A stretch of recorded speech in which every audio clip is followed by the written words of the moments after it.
Hola, ¿qué tal? Bienvenidas a mi canal, soy Carmen Pellicer y hoy quiero hablar de autores que en un principio autopublicaron y que finalmente fueron fichados por grandes editoriales. Y es que una editorial rechace tu manuscrito no significa el final de tu carrera como escritor. Como dice Rosa Montero, escribir es resistir. Si eres escritor y te preocupa no encontrar editorial, quédate. Verás que no ser fichado de primeras no significa que no vayas a triunfar. A veces el salto a una gran editorial llega después. Y si solo eres lector, quédate también. Las historias de superación de algunos de estos autores te dejará sin aliento.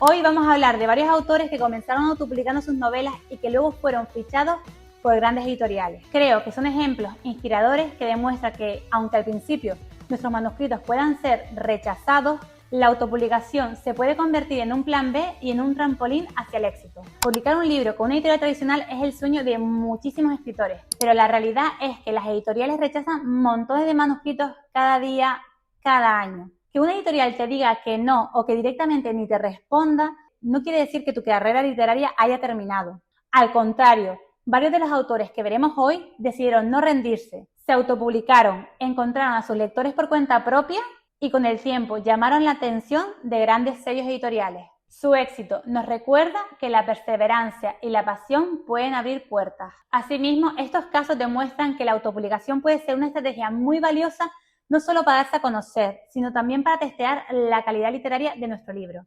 ¿Qué quiero decir? Cuando tú publicas con una editorial grande, tienes sobre tus espaldas unas expectativas de ventas. Ellos, las editoriales, hacen una apuesta contigo y esperan que tu libro venda X. Pero yo te adelanto que como vendas menos de 2000 ejemplares, ya vas mal en los grandes sellos. Ahora bien, si autopublicas, especialmente si es tu primera novela, te das a conocer al público, sometes tu pluma a la crítica y todo sin esa presión editorial. ¿Que lo ideal sería entrar por la puerta grande bajo el respaldo de una gran editorial? Por supuesto, la autopublicación enfrenta sus propios problemas, entre ellos la masificación. O tienes una gran comunidad, o pagas publicidad en Amazon, o tu libro no lo encuentra ni tu madre. Pero aquí se trata de ser positivos y de pensar siempre de que no hay mal que por bien no venga, y que todos los escenarios tienen sus cosas buenas y sus cosas malas. Es importante entender por qué y cuándo suele ocurrir este fichaje desde la autopublicación. Las editoriales grandes al fin y al cabo son negocios. Se fijan en autores autopublicados cuando detectan un potencial de venta importante que aún no ha sido explotado del todo.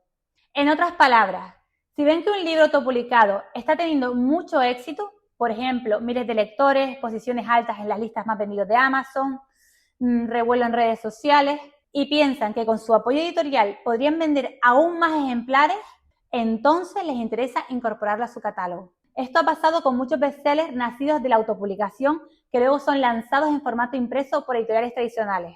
¿Por qué? Porque la editorial aporta distribución en librerías físicas, marketing a gran escala, ediciones cuidadas en papel, etc., lo que puede llevar ese éxito inicial a un público todavía más amplio. En resumen, si una editorial ve que un libro autopublicado es un fenómeno, pero que aún le queda recorrido en el mercado, no dudará en ficharlo. Al fin y al cabo, las editoriales buscan libros que se vendan bien. ¿Y qué mejor apuesta que uno que ya demostró gustar al público? Dicho esto, pasemos a los ejemplos concretos. He seleccionado varias novelas y sus autores que siguieron este camino. Primero se autopublicaron y después una gran editorial apostó por ellos. Comenzamos con Eva García Sáenz de Urturi, hoy conocida por bestsellers como Aquitania o la trilogía de la Ciudad Blanca, pero cuya carrera despegó gracias a la autopublicación. Su primera novela, La saga de los longevos, la escribió tras un año de documentación y trabajo nocturno. Eva intentó publicarla por la vía tradicional, pero tras recibir negativas, como le pasa a muchos autores nobles, decidió darse a sí misma la oportunidad.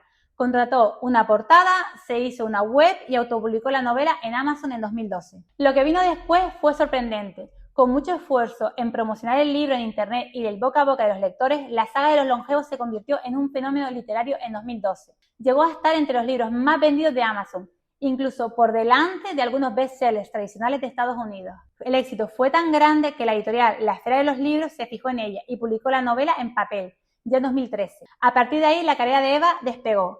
Continuaciones de la saga, nuevas novelas y finalmente consagración con el Premio Planeta años después.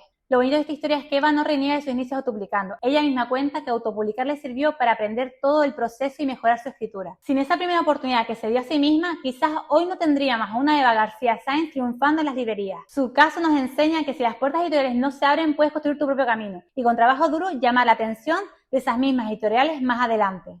Seguimos con Javier Castillo, un autor español de thriller que hoy es superventas y cuyos libros La chica de la nieve, El juego del alma, etc. han sido adaptados a series en Netflix. Su historia es un ejemplo perfecto de cómo la autopublicación en Amazon puede lanzar una carrera. Javier era asesor financiero y escribía por las noches. Su primer thriller, El día que se perdió la cordura, inicialmente lo escribió casi como un proyecto personal para que los leyeran familiares y amigos. En 2014 decidió autopublicarlo en Amazon Kindle. Gracias al boca a boca y a que su novela enganchaba, aquello explotó. Llegó a vender más de 500 copias al día y se mantuvo durante un año completo entre los ebooks más populares de Amazon. Un éxito sin precedentes.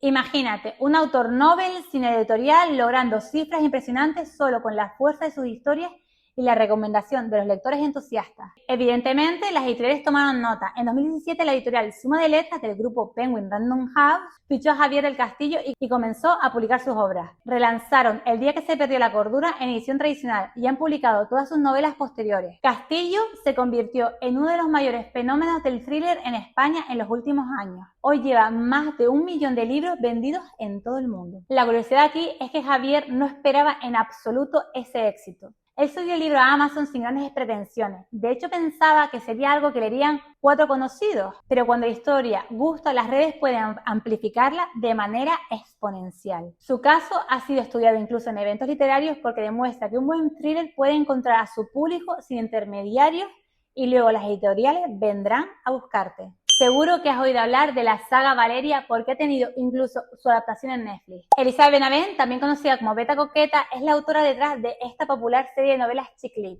Lo que muchos seguidores de Valeria no saben es que Elizabeth empezó autopublicando. En enero de 2013, recién escrita su primera novela, En los zapatos de Valeria, decidió subirla a Amazon Kindle. Era una autora novel, sin agente ni editorial, pero confiaba en su historia. Pronto la novela conquistó a cientos de lectores en las plataformas y se colocó en los primeros puestos de venta. Viendo la increíble respuesta del público, Elizabeth autopublicó también la segunda parte, Valeria en el espejo, unos meses después. El fenómeno Valeria estaba en marcha. Se hablaba de esos libros en blogs, redes sociales, el boca a boca crecía. Tanto así que la editorial Suma de Letras decidió fichar a Elizabeth Benavent y publicar la saga completa en papel. Lo hicieron además a toda velocidad. Para aprovechar el tirón, Suma lanzó 4 libros de Valeria en menos de un año, de modo que las fans no tuvieron que esperar mucho para las entregas. Elizabeth pudo ver por fin sus novelas en las librerías, cumpliendo su sueño, convirtiéndose en una de las autoras de romántica más exitosas de España. Desde entonces ha publicado muchas más novelas con editorial, todas muy vendidas, pero nunca olvida que todo nació de aquella autopublicación modesta que hizo pensando que a nadie le va a interesar. Pues vaya, se interesó. Un dato curioso, Elizabeth eligió el seudónimo Beta Coqueta en Twitter e Instagram.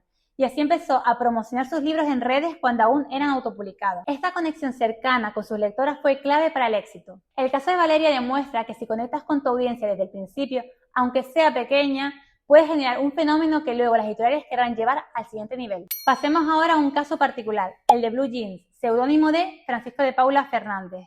Él es el autor de Canciones para Paula, una novela juvenil romántica que a finales de la década de 2000 se convirtió en un boom entre los adolescentes. Lo interesante es que Blue Jeans no empezó en Amazon ni autopublicando en papel, sino publicando su novela por entregas en internet. En 2008 creó un blog en la plataforma Fotolog, donde fue subiendo capítulos de Canciones para Paula y reuniendo a seguidoras que esperaban con ansias cada actualización.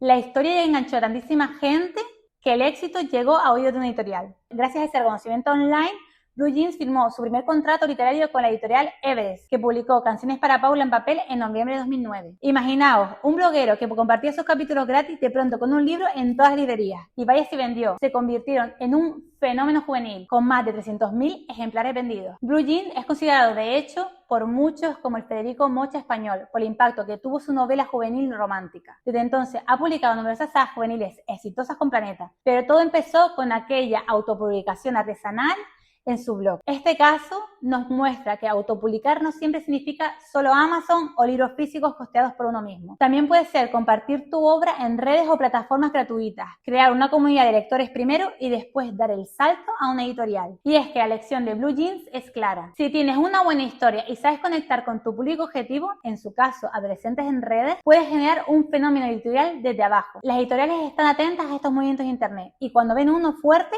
¡zas!, entran en acción para llevarlo al mercado masivo. Hablemos ahora de un fenómeno mundial, 50 sombras de Grey. La autora E.L. James logró vender más de 150 millones de copias de su trilogía erótica en todo el planeta. y todo comenzó de una forma nada convencional. 50 sombras de Grey nació originalmente como una fanfiction de la saga Crepúsculo. Publicaba capítulos de su historia en foros de fans entre 2009 y 2011. Aquello era gratuito y solo para la comunidad fan de Crepúsculo. La historia era básicamente Edward y Bella más subiditos de tono, lo cual rompió en internet. Viendo el éxito online, James decidió reescribir el fanfic cambiando los nombres de los personajes y quitando referencias de Crepúsculo, para transformarla así en una novela original. Inicialmente la publicó en formato ebook por su cuenta, a través de una pequeña editorial australiana en internet, y también como libro de impresión bajo demanda. La bola de nieve ya estaba rodando, las ventas digitales se dispararon gracias al boca a boca de las fans. Fue entonces cuando Vintage Books, un sello de Random House, entró en escena y compró los derechos. En 2012 relanzaron la novela en grande, en papel y bueno, el resto es historia conocida. Un bestseller internacional, descomunal, con adaptaciones del cine, etc. Antes de la editorial grande ya estaba arrasando por sí sola. Esto demuestra que las grandes editoriales a veces encuentran sus grandes éxitos fuera del circuito tradicional, husmeando lo que triunfa en internet. También nos enseña que no hay que subestimar el poder de una comunidad de fans entregado. James conocía bien a la audiencia, las fans adultas de Crepúsculo, que nos quedamos con ganas de que eso se pusiera con más salseo. Y les dio exactamente lo que querían leer, aunque inicialmente fueran por vías alternativas. Otro ejemplo que podríamos citar es El espejismo de Hugh Howell, Andy Weir, El marciano y Siempre Alice de Lisa Génova. Una cosa que me gustaría destacar es que esta autora, Lisa Génova, dijo que recomienda autopublicar, sí, pero con calidad. Ella contrató una editora profesional antes de lanzar su versión autopublicada para asegurarse de que el libro estuviera impecable. Es un buen consejo de cierre. Autopublicar no significa hacerlo sin calidad o sin esfuerzo. Al contrario, hay que cuidar todos los detalles, como lo haría una editorial tradicional. Esto fue lo que marcó la diferencia para Siempre Alice, haciendo que los críticos y lectores la tomaran en serio desde el primer momento. Muchísimos ejemplos de autores que lograron llegar a sus lectores autopublicando y que luego fueron fichados por grandes editoriales. Si queréis que lo desarrolle en un vídeo más adelante, dejádmelo en comentarios, por favor. Conclusión. Como veis, son muchas las rutas que pueden llevar al éxito literario. Estos casos nos enseñan que un no inicial de una editorial no es el final del camino, sino a veces el comienzo de otro. La autopublicación se ha convertido en una cantera de nuevos talentos para el mundo editorial tradicional. Y más importante aún, es una oportunidad para los escritores de llegar al público directamente, sin guardianes en la puerta. Si eres escritor o escritora y estás desanimado por rechazo, piensa en estas historias. Quizás autopublicar tu novela, trabajar duro en promocionarla y buscar a tus lectores por tu cuenta sea el paso que te hace falta. Muchos de los grandes éxitos de hoy empezaron así, con un autor desconocido que confió en su obra cuando nadie más lo hacía. Y recuerda que aún no te hayan fichado no significa que no seas bueno. A veces significa simplemente que tú serás quien abra brecha por ti mismo y las editoriales te seguirán después. ¡Ánimo con esos proyectos! Quién sabe si el próximo ejemplo de autopublicado que triunfa eres tú. Si te ha gustado este vídeo, dale like, no olvides suscribirte para más contenido sobre escritura y libros. Déjame en comentarios si conocías estas historias, qué te han parecido, si estás en un proceso de mandar manuscritos, has recibido alguna respuesta ya. Me encantan leerlos y me dan ideas para nuevos vídeos. Hasta la próxima y a seguir escribiendo sin rendirse.